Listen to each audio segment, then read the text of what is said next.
পৃথিবী থাকার জায়গা নয়।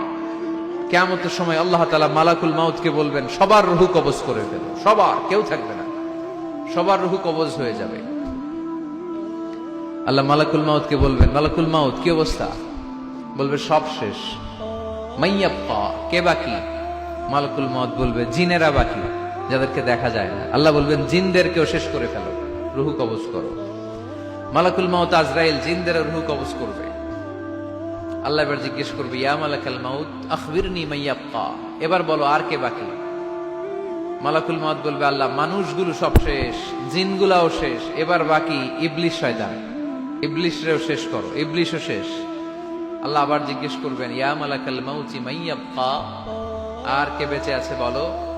মালাকুল মাউত বলবে, আল্লাহ আপনার কথা অনুযায়ী পৃথিবীর সব মানুষের রূহ কবজ করলাম, সব জিনদের রূহ কবজ করলাম, ইবলিসের রূহ কবজ করলাম, এখন আছে শুধু ফেরেশতারা।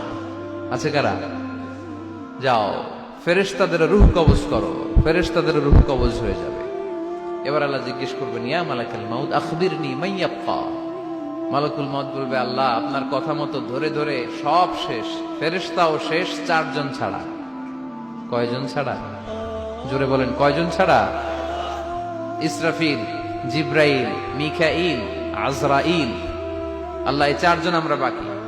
আল্লাহ বলবে, যাও ইযহাব ইনতালিক ইলা জিবরিল ওয়াকবাদ রূহা, জিব্রাইলের রূহ কবজ করো। ইযহাব ইলা ইসরাফিল ওয়াকবাদ রূহা, ইসরাফিলের রূহ কবজ করো। ইযহাব ইলা মিকাইল ওয়াকবাদ রূহা, রূহ কবজ করো। ওই তিন ফেরেশতাও শেষ। এবার আল্লাহ তাআলা জিজ্ঞেস করবেন, ইয়া মালাকাল মাউত আখবিরনি মাইয়াবকা, হে মালাকুল মাউত আর কে বাকি আছে বলো? মালাকুল মাউত বলবে, আল্লাহ আপনার কথা মতো মানুষগুলো শেষ, জিনগুলো শেষ, ইবলিশ শেষ, আমার বাকি তিন ভাই ইসরাফিল, মিকাইল, জিব্রাইলও শেষ, শুধু আমি, শুধু আমি। আল্লাহ বলবেন, কেউ নাই? মালাকুল মাউত বলবে, না আল্লাহ কেউ নাই। এবার আল্লাহ তাআলা বলবেন, মালাকুল মাউত তুমি তো সবাই রে মারছো, এবার তুমি মরো, এবার তুমি মরো, তুমি মরো। শোনার সাথে সাথে মালাকুল মাউতের কাঁপুনি ছুটে যাবে, খিঁচুনি এসে যাবে ভয়ে। আল্লাহ বলবেন, কাঁপুনি দিয়ে তো লাভ নাই, কারণ কুল্লু নাফসিন যায়িকাতুল। রব্বুল আলামিন বলবেন, মালাকুল মাউত কেঁদো না, এটাই দুনিয়ার বিধান, আমি আল্লাহর দেয়া বিধান, এটাই জন্মালেই মরতে হয়। যাও জান্নাত জাহান্নামের মাঝখানে একটা জায়গা আছে, জায়গাটার নাম হলো আরাফ। এই আরাফের মধ্যখানে যে দাঁড়াও, ওখানে যে মালাকুল মাউত কাঁপতে থাকবে।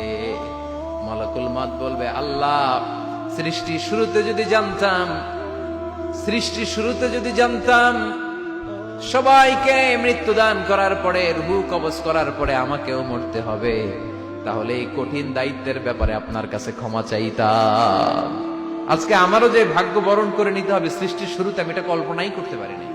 আল্লাহ বলবেন, নো টক, মুত, ইয়া মালাকাল মাউত, মর, মরে যা, মুত, মরে যাও। বলার সাথে সাথে মালাকুল মাউত এক বিকট চিৎকার হাঁকিয়ে মরে যাবে। মালাকুল মাউতের চিৎকারটা সেদিন এত ভয়ঙ্কর হবে, বিষ্ণু ইসা ইসলাম বলেন, ওই চিৎকারের আওয়াজ যদি পৃথিবীর মানুষেরা কান দিয়ে শুনতে পেত, তাহলে কিয়ামত সংগঠিত হওয়ার জন্য আলাদা করে ইসরাফিলের সিঙ্গার প্রয়োজন হতো না। ওই চিৎকারের আওয়াজে প্রতিটা মানুষ কানের পর্দা ফেটে ওই জায়গায় লাশ হয়ে পড়ে যেত। এবার ডানে বায়ে সামনে পেছনে উপরে নিচে কেউ নাই, একজন ছাড়া। জোরে বলতে হবে, তিনি কে? আল্লাহ তখন পৃথিবীকে একটা ডাক দিবেন, বলবেন, ইয়া দুনিয়া আইনা আনহারুকি, এই পৃথিবী তোর নদীগুলো কোথায়? ইয়া দুনিয়া আইনা আশজারুকি, এই পৃথিবী তোর গাছগুলো কোথায়? বটতলা। ইয়া দুনিয়া আইনাল জিবাল, তোর বড় বড় মাউন্ট এভারেস্ট পাহাড়, আলাস্কা পর্বতমালা, আলপস পর্বতমালা, এগুলো কোথায়? তুর পাহাড় আজকে কোথায়? ইয়া দুনিয়া আইনাল মুলুক, রাজা বাদশারা কোথায়, যারা ক্ষমতার দাপটে পা জমিনে ফেলতে চাইতো না? আইনাল জাবাবেরা, অত্যাচারী স্বৈর শাসকগুলো আজকে কোথায়? কোথায় আজকে? কোনো আওয়াজ নাই। আল্লাহ তখন হুঙ্কার দিয়ে বলবেন, লিমানিল মুলকুল ইয়াউম, who belongs the kingdom today. আল্লাহ চিৎকার দিয়ে বলবেন, আজকে ক্ষমতা কার? আওয়াজ করে বলেন, সেদিন ক্ষমতা কার?